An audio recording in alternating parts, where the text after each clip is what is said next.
भाई देखो, जब भी बात आती है कंटेंट क्रिएशन की तो सामने वाला बंदा सबसे बड़े बहाने यही देता है कि भाई अब तो बहुत देर हो चुकी है, भाई अब तो इतने सारे क्रिएटर्स आ चुके हैं, बहुत कंपटीशन बढ़ चुका है, मैं अब नहीं क्रिएट कर सकता। मैं अब कैसे उतरूंगा भाई, हर किसी के 10-10 हजार फॉलोवर है, मैं कैसे उतरूंगा। लेकिन जब बात आती है कंजम्पशन की तो तुम ये देख पाओगे कि इंस्टाग्राम और बाकी सोशल मीडिया का कंजम्पशन आज ऑल टाइम हाई है। आज सबसे ज्यादा कंटेंट चल रहा है, इसीलिए तुम देखोगे छोटे छोटे से जो लोग हैं वो भी 10 हजार फॉलोवर ऐसे पाए ले रहे हैं।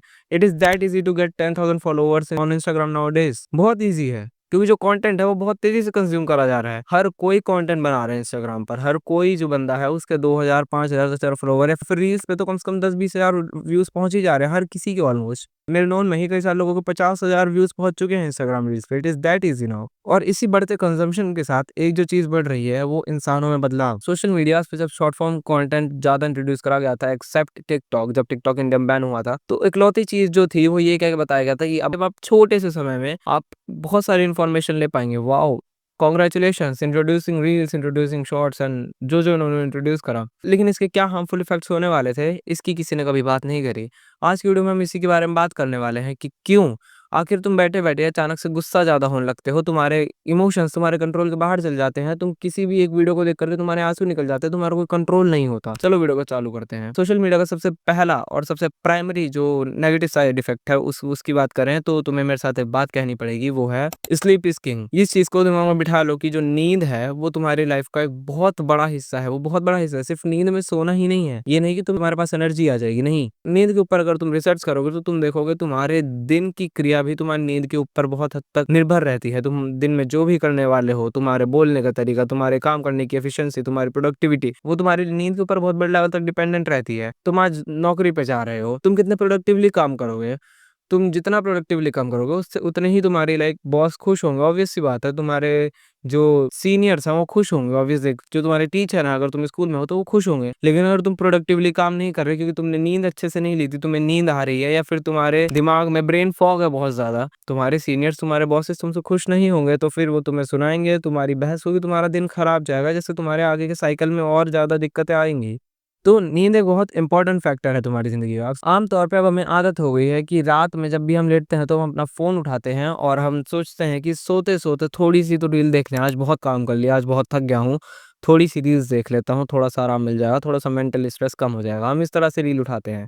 फिर फ़ोन उठाते हैं, 1 रील चलाई, 2 रील चलाई, पहले से ही तुम्हारा जो फ़ीड है, तुम्हारा जो एल्गोरिदम है वो ट्रेन है कि तुम्हें कैसी रील दिखानी है। उसने तुम्हें कुछ ऐसी रील दिखानी चालू कर दी जिसे देख के तुम्हें हँसी आई और तुम्हारे दिमाग में बहुत अच्छे लेवल पे डोपामाइन और बाकी सारे केमिकल्स, हार्मोन्स रिलीज़ हो रहे हैं, वाओ! और एक ही मोमेंट में तुम्हारी नींद उड़ जाती है। कैफ़ीन से भी ज़्यादा एफ़िशिएंट है सोशल मीडिया तुम्हारी नींद उड़ाने में बहुत हद तक। मेरे केस में तो ऐसा है, तुम्हारे केस में क्या है तुम बताना। मैंने बहुत सारे लोगों को देखा है कि वो फ़ोन चलाना चालू करेंगे तो कई बार उनकी नींद उड़ जाती है। मैंने खुद ट्राई करा है। मैंने एक एक बार मैंने क्या करा था, एक बार मैं रात को जाग रहा था और मेरे को 5 बजे बाहर जाना था सुबह-सुबह। तो मेरे को 4 3 साढ़े 3 बजे करीबन नींद आने लग गई। मैंने क्या करा, मैंने मोबाइल उठाया और मैंने चलाना चालू करा एंड मेरी जिस तरह की फ़ीड थी, मेरी नींद उड़ गई। मेरी नींद गायब हो गई। मेरी नींद 5 बजे तक मेरे को नींद नहीं आई और फिर 5 बजे मैं चला गया तो नींद ऑब्वियसली फिर नहीं आई। Social media is that powerful. तुम्हारे दिमाग के केमिकल्स को निकलवाने में वो इतना पावरफुल है कि तुम्हें पता भी नहीं चलेगा कब तुम्हारी नींद उड़ गई, और तुम्हारी नींद उड़ गई तो उड़ गई। अब तुम करोगे क्या? अब तुम एक और बहाना दे सकते हो कि भाई नींद तो आ नहीं रही इसीलिए मैं सोशल मीडिया देख रहा हूँ, हाँ, हाँ, हाँ। लेकिन सोशल मीडिया के चक्कर में ही तुम्हारी नींद नहीं आ रही है। एक और बात को ध्यान में रखना, ठीक है? अब बात करते हैं सेकंड पॉइंट की, वो है कि नींद कम हो गई तो तुम्हारे हाइट पे, तुम्हारे लुक्स पे, वापस से तुम्हारे पोएट्री में, यानी जिस तरह से तुम बात करते हो उसमें, तुम्हारे कम्युनिकेशन में, तुम्हारी हर चीज़ में बहुत ज़्यादा अंतर आएगा। बहुत बड़े लेवल पे तुम्हारे अंतर आएगा और बाय टाइम तुम्हारे बहुत ज़्यादा ही अंतर आने लग जाएगा। तुम लाइक अगर तुम नींद कम लेना चालू कर दो, मैं इतना बता सकता हूँ कि तुम 1 साल के अंदर ऐसे बंदे हो चुके होगे जिसके अंदर 40 से 50% अंतर आ चुका होगा। तुम्हारे अंदर ऐसी आदतें आ चुकी होंगी जिसे देख के तुम कहोगे भाई ये तो मैंने कभी बिल्ड ही नहीं करी।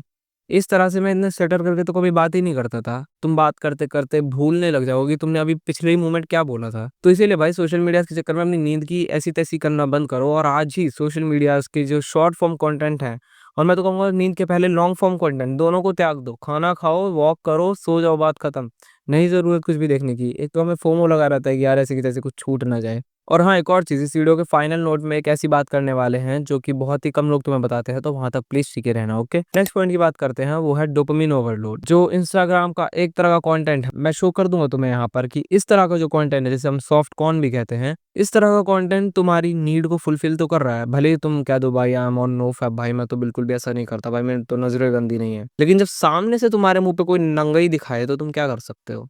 तुम कर सकते हो नॉट इंटरेस्टेड कर सकते हो। लेकिन अगर तुम्हारी आदत बन गई है, फिर तुम्हारे फीड में ऐसी चीज़ आई है, तुमने गलती से जैसे तुमने बाय इंस्टिंक्ट तुमने ध्यान नहीं दिया और करीबन 2, 4, 5 सेकंड बीत गए, फिर तुम्हारी फीड में ऐसी चीज़ें आने लग गई, तुम्हें एक आदत हो गई, तुम्हारे पे सेल्फ कंट्रोल कम है।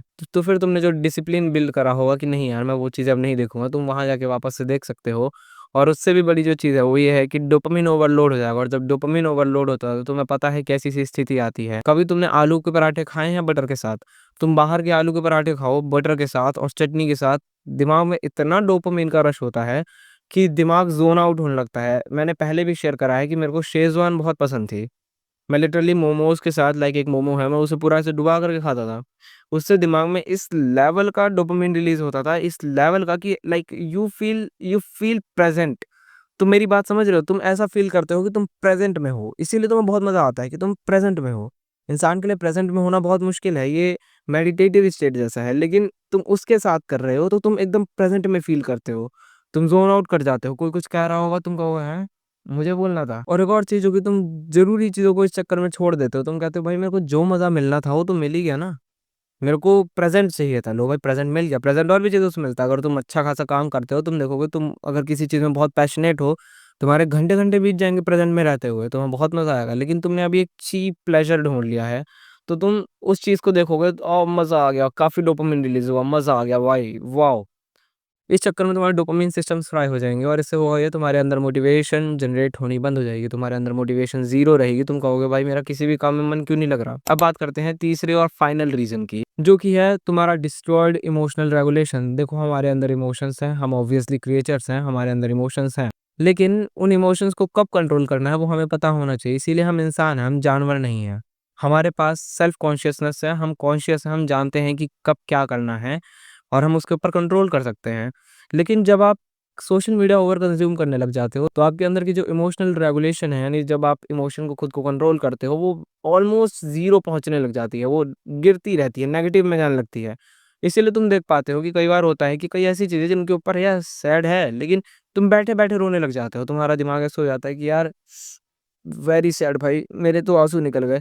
और कई बार ऐसा होता है कि तुम बैठे हो, किसी छोटी-सी भी चीज़ बोली, बड़ी तेज़ गुस्सा आता है। ऐसा लगता है कि यार ऐसी की तैसी इसकी मेरे को तंग क्यों कर रहा है? जबकि कुछ हुआ नहीं, लड़ाई नहीं हुई है, वो नॉर्मली कह रहा होगा, फिर वो हल्के से एग्रेशन के साथ कह रहा होगा, तुम एकदम चिल्ला पड़ते हो, तुम बहुत गुस्से में चले जाते हो। ये होता इसलिए है क्योंकि हमारे दिमाग को एक बहुत एंसेस्ट्रल, बहुत पुरानी आदत है कि हम कुछ समय में कुछ इमोशन रेगुलेट कर सकते हैं, 20 मिनट में 1-2। लेकिन जब तुम्हारा दिमाग इंस्टाग्राम की रील से होके गुज़रता है, जो कि 20 मिनट में कम से कम 40 रील दिखा चुका होगा, जो कि 20 मिनट के अंदर 40 से 100 रील्स दिखा चुका होगा। तुम 20-30 तरह के इमोशन से जा चुके होगे 20 मिनट के अंदर ही। तुम्हारा दिमाग काइंड ऑफ हैंग हो जाता है कि ऐसी की तैसी किस इमोशन को कितना भाव दूँ। तो किसी भी इमोशन पे ओवरफ्लो करने लग जाएगा, किसी भी इमोशन को लेकर के वो एक्सट्रीम लेवल पे एक्ट करने लग जाएगा। जिससे हो सकता है तुम्हारे दिमाग की इमोशनल रेगुलेशन की धज्जियाँ उड़ जाएँ, तुम बैठे-बैठे कह दो कि अबे यार मेरे को क्यों तंग कर रहा है, तुम रोने लग जाओ। कुछ नहीं कह सकते, कुछ नहीं कह सकते इसके बारे में। अब बात करते हैं फाइनल पॉइंट की, जिसके बारे में मैंने तुम्हें बताया था, तो इसके लिए पास आओ। अगर अब मैं बात करूँ तो सोशल मीडिया या फिर किसी भी चीज़ का ओवर कंज़म्पशन जो है, या फिर उसका जो अनहेल्दी कंज़म्पशन कर रहे हो, उसके पीछे की रीज़न सोशल मीडिया और बाकी चीज़ें कम है, उसका रीज़न तुम हो।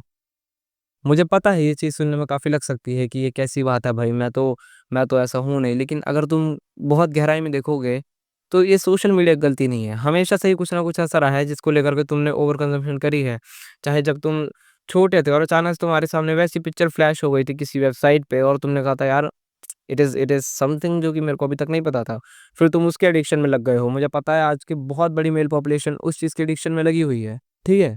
तो उसका भी ओवर कंज़म्पशन जो था, उसके पीछे तुम्हारी गलती रही है, क्योंकि तुम कंट्रोल कर सकते थे। मैं फिर कहूँगा हम इंसान हैं, हम कंट्रोल कर सकते हैं। क्या हमारे अंदर वो विल है? क्या हमारी चॉइस है अंदर से कि हाँ, हम ये चीज़ नहीं करना चाहते? या फिर हमारे अंदर का इंसान अभी बैठ कर के बोल रहा है यार मज़ा आ रहा है, करते हैं।